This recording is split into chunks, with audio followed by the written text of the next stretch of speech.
저는 그래서 그때 구글의 개발자가 의도적으로 그런 거 아닌가 하는 의심이 들 정도예요. 근데 챗GPT를 썼다가 벌금을 $5,000 맞았어요.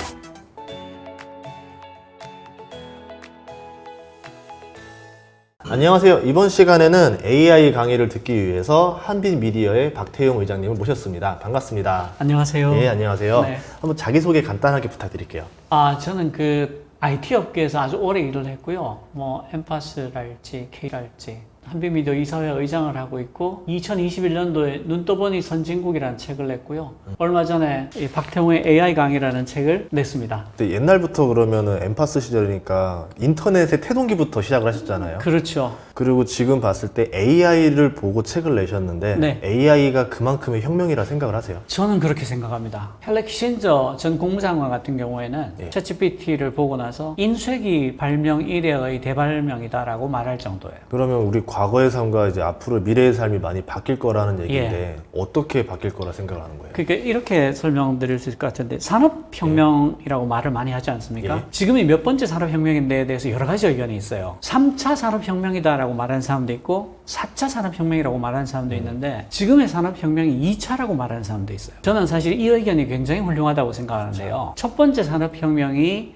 사람의 몸을 대체하려는 것이었어요. 예. 그러니까 뭐 방적기, 경운기, 트랙터 이런 것들이 사람의 몸을 대체하는 거잖아요. 그쵸, 노동자가 바뀌었던 거죠. 두 번째 산업혁명은 사람의 정신을 대체하자는 거예요. 사람이 정신으로 하던 일을 기계가 할 수 있게 해보자. 그런 점에서 이건 두 번째 산업혁명이다 라고 얘기하는 거고, 헨리 키신저 국무장관이 얘기한 것도 아마 그 부분에 방점이 있지 않을까. 그러니까 지금까지도 인공지능에 관한 시도가 없었던 건 아니지만 그게 기껏해야 시리 같은 수준이었어요. 예. 시리야 뭐 음악 틀어줘라든지 그쵸. 시리야 문자 보내줘 정도지 얘를 인간의 정신을 대체한다라고 아무도 생각하지 않았어요. 근데 느닷없이 자연어로, 그러니까 자연어라는 게 사람이 하는 말입니다. 지금 우리 같이 이렇게 하는 말을 자연어라고 하고, 사람이 기계한테 일을 시키기 위해서 만든 말을 기계어라고 해요. 머신 랭귀지, 자바, 자바스크립트, 파이썬 같은 게 머신 랭귀지인데 처음으로 자연어로 말을 걸면 사람처럼 일을 해주는 물건이 나온 거예요. 이를테면 GPT-4 같은 경우에 미국 변호사 시험을 상위 10%로 통과하거든요. 어이가 없죠. 그런 점에서 이번은 다르다. 그러니까 이번은 다르다라고 사람들이 생각하게 된 게 두 가지 이유가 있어요.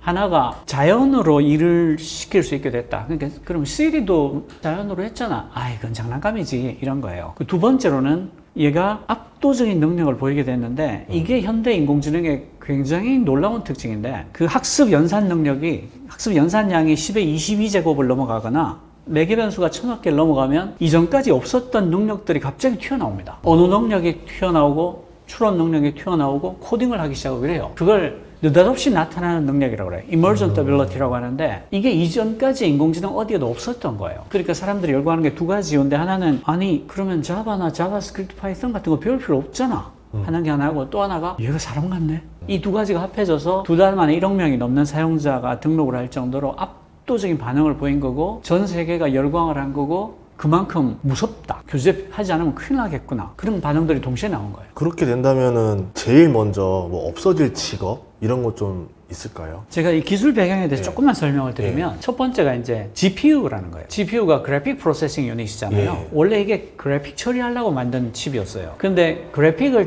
처리하려면 병렬 계산을 굉장히 빨리 할 수 있어야 돼요. 예를 들어 1000만 화소라고 쳐요. 우리가 동영상으로 보이는 게 사실은 정지 화면을 여러 개 연속으로 빨리 보여주는 거잖아요. 그쵸. 그래서 굉장히 좋은 동영상이면 1초에 60번 정도 이미지 화소를 보여줘야 돼요. 근데 1000만 화소라고 치면 1000만 화소를 60번 보여주려면 6억이잖아요. 이 하나의 화소를 6억 개를 계산을 1초 안에 해줘야 우리가 동영상 매끄럽네 이렇게 되는 거예요. 그러니까 얘는 병렬로 엄청난 계산을 하는데, 엔비디아가 GPU 시장의 90%를 먹고 있는데 여기서 나온 A100이라는 GPU가 있어요. 이게 챗GPT가 쓴 GPU인데 만장을 썼어요. 근데 A100이 1초에 312조 번 더하기 빼기를 해요. 그걸 만장을 썼어요. 예. 그게 첫 번째로 있고요. 두 번째로는 매개변수라는 개념에 대해서 알아야 되는데, 매개변수가 뭐냐면 이 사람처럼 일을 시키기 위해서 만든 건데, 어떤 사진의 어떤 특징, 그러니까 이 사진 안에서 개를 찾아내라.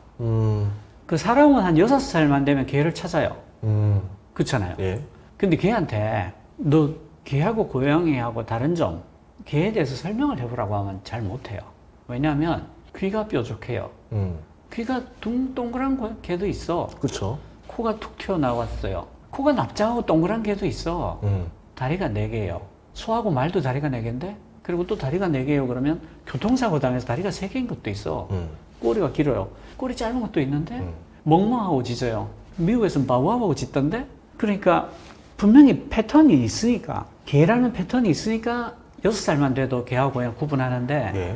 말로는 못하는 거예요. 아. 이걸 뭐라고 하냐면 잠재된 패턴이라고 해요. 아. 분명히 패턴이 있지만 예. 내가 찾아낼 수 없다. 아. 저런 것도 있어요. 포항제철에서 쇳물을 끓이잖아요. 예. 어떤 날은 쇠가 되게 질이 좋은 게 나오고 어떤 날은 상대적으로 질이 나쁜데 적게 나오고 하잖아요. 네. 이게 자세히 보시면 어느 지방산 철을 갖고 왔냐, 어느 지방산 석탄을 썼냐, 그날 습도가 어땠냐, 그날 온도가 어땠냐, 그날 풍향이 어땠냐, 예. 그날 밑에 고로의 상태는 어땠냐, 온갖 요인들이 있을 거 아니에요. 그러니까 그 요인들이 결합을 해서 쇠의 질을 결정할 거라고요. 근데 이게 몇 천만 개나 되면 얘와 얘의 관계를 알아낼 수가 없잖아요. 그렇지만 우리는 이런 게 영향을 미쳤을 거라는 건 알죠. 그렇죠. 이게 잠재된 패턴이에요. 그런데 이 개로 돌아와서 예. 그러니까 말로는 설명할 수 없지만 분명한 패턴이 있어요. 이 잠재된 패턴을 찾아내는 일을 하는 게 현대 인공지능이 하는 일입니다. 어떻게 하냐면 사진을 한 10만 장을 컴퓨터한테 주고요. 예. 이 사진 간의 차이점, 특징들을 네가 다 뽑아내라. 그럼 그게 한 1000만 개가 됐든 1억 개가 됐든 나올 거 아니에요? 예. 그러면 이 특징들이 어떤 것은 고양이라는 패턴에 기여를 하고 어떤 특징들은 전혀 관계가 없을 거예요. 근데 우리는 그게 어떤지는 모르죠. 예. 그럼 이 1억 개의 특징들의 가중치를 다르게 매겨가면서 시뮬레이션을 하는데 어떤 가중치의 조합이 되면 고양이, 개를 귀신같이 찾아내기 시작해요. 이 가중치를 매개변수라고 불러요. 그러니까 1억 개가 넘는 매개변수의 가중치를 다르게 매겨가면서 개를 잘 가려낼 때까지 하는 거예요. 이게 현대 인공지능이 하는 일이고요. 그때 쓰는 모델이 트랜스포머라는 모델이에요. 챗GPT가 거대 언어 모델이라고 하거든요. 예. LLM, Large Language 모델이라고 하는데 왜 거대 언어 모델인가 하면 5조 개의 문서를 가지고 학습을 했어요. 그런데 이게 이제 트랜스포머는 주어진 문장을 보고 그 다음에 올 가장 그럴듯한 approximate한 단어가 뭔지를 확률적으로 예측하는 거예요. 이렇게 말하면 아니 그거 가지고 이게 되나? 하겠지만 매개 변수가 1750억 개예요. 챗GPT가 1750억 개를 시뮬레이션 해가면서 결국 가장 근사한 말이 나올 때까지 하니까 학습이 100일이 걸려요. 한 번 학습시키는데 100일이 걸려요. 예. 그러니까 생각해 보세요. A 100을 10,000대 쓴다고 했죠. 예. 그러면 312조 곱하기 60초 곱하기 60분 곱하기 24시간 네. 곱하기 100일을 하면 와. 챗GPT가 사용한 전체 학습 연산량이 나오는 거예요. 와. 그렇게 해서 잠재된 패턴이 있는 모든 분야에 예. 얘가 잘 일을 합니다. 지금의 GPT-4 거대 언어 모델이 굉장히 잘 작동합니다. 어느 정도로 잘 작동하냐면 미국 변호사 시험을 상위 10%로 통과할 정도로 잘 작동해요. 아, 기출문제 딱 보고 답변을 다 아니까 하는 거네요. 그렇죠. 다 공부했어요. 얘가 5조 개의 문서를 들여다봤기 때문에 예. 안 본 게 없어요. 예. 그러니까 패턴이잖아요. 예. 그러니까 잠재된 패턴이 있는 모든 것이 어떤 것이냐면 예를 들어서 프로그래밍은 사람이 만든 언어잖아요. 예. 그러니까 여기는 분명한 패턴이 있을 수밖에 없죠. 예. 패턴이 없으면 코딩이 안 될 테니까. 그래서 지금 GPT-4 정도까지 가면 명백히 3년차 개발자 서너 명을 데리고 일하는 거하고 똑같아요. 점점 더 똑똑해지고 있어요. 두 번째가 법률도 인간이 만든 규칙이잖아요. 그렇죠. 그러니까 굉장히 잘 작동하고요. 그 다음에 저널리즘. 저널리즘은 사람들이 흔히 기사 쓰는 게 창의적인 거 아닌가? 라고 생각할 수 있는데 그 일기예보를 날짜를 가리면 절대로 며칠자인지 못 맞출 거예요. 어제 주식시장 동향도 날짜 가리면 절대 못 맞추고요. 그쵸. 어제 야구 시합 결과도 못 맞춰요. 그러니까 네. 굉장히 뚜렷한 패턴이 있습니다. 그리고 고객 상담. 고객 상담은 전체가 100의 질문이 온다 그러면 20%의 주제가 80%를 커버할 거예요. 그쵸, 그쵸. 그게 FAQ 있잖아요. 네. 그걸로 거의 커버가 되거든요. 네. 이 고객 상담이 너무 좋은 게 뭐냐면 얘들은 가스라이팅을 당하지 않아요. 전기만 네, 꽂아 놓으면 계속해서 답을 주는 맞아요. 데다가 그걸 다 녹화를 해 놓으면 가스라이팅을 하거나 나쁜 답을 질문한 사람을 가려낼 수도 있죠. 그리고 지금 이미 그 네이버에서 그 독거노인들 있잖아요. 네. 독거노인들 안부를 묻는데 하이퍼클로버를 잘 쓰고 있어요. 그러니까 어느 정도냐면 처음에는 친절하게 살아계신가 건강하신가를 묻는 용도로만 썼는데 이 할아버지 할머니들이 불만을 얘기하는 거예요. 네. 내가 지난번 통화할 때 분명히 아프다고 그랬는데 너는 왜 그걸 못 들은 것처럼 또 안녕하세요라고 묻니? 안녕하세요 못한 걸 내가 지난주에 얘기했잖아. 그래서 네이버에서 그 메모리 용량을 늘렸어요.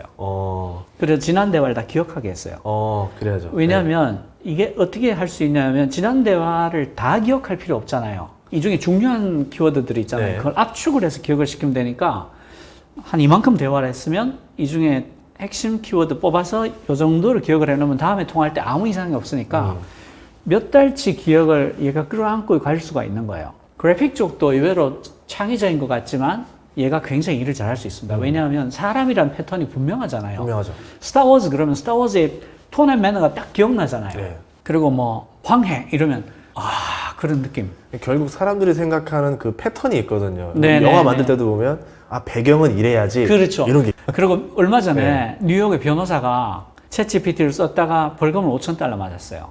이 사람이 어떤 일을 했냐면 저희가 이제 변론문을 법원에 제출해야 되는데 미국은 불문법이잖아요. 그러니까 판례들을 모아가지고 예. 얘기를 하는 데란 말이죠. 예. 이 사람이 이제 그러니까 아주 유능한 변호사의 기준이 얼마나 많은 판례를 알고 있냐, 그리고 얼마나 자기한테 유리한 판례를 빨리 찾아낼 수 있냐가 유능한 변호사의 한 조건이에요. 예. 근데 이 변호사가 이런 비슷한 판례를 찾아달라고 챗GPT한테 부탁을 했어요. 그래서 챗GPT가 쭉 찾아준 거죠.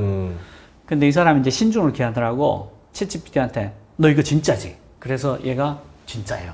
그 말을 듣고 이 판례를 가지고 변론문을 써서 제출을 했어요. 근데 알고 봤더니 이 사람이 인용한 판례 중에 6개가 없는 거예요. 그래서 판사가 원래 이 정도면 사기니까 그렇죠. 변호사 자격증을 박탈하는데 판사가 변호사 네가 바보인 걸 감안해서 이번에는 $5,000의 벌금만 매기겠다. 이렇게 해서 끝난 거예요. 도망치. 그러니까 뭔가 하면 얘는 트랜스포머라는 모델을 쓰니까 챗GPT의 T가 트랜스포머예요. 네. 주어진 문장을 보고 다음에 올 가장 그럴듯한, 가장 approximate한, 가장 근사한 단어를 확률적으로 추측해서 예측해서 내놓는 애잖아요. 그러니까 판례를 내놓으라 그러면 판례라고 할 것 같으면 제목은 이렇게 해야지 가장 그를 뽑아겠구나. 사건의 개요는 이렇게 쓰면 가장 그를 뽑아겠고 판결은 아마 이렇게 나오겠지 하고 자기로서는 배운 대로 가장 근사한, 가장 approximate한 걸 주는 거죠.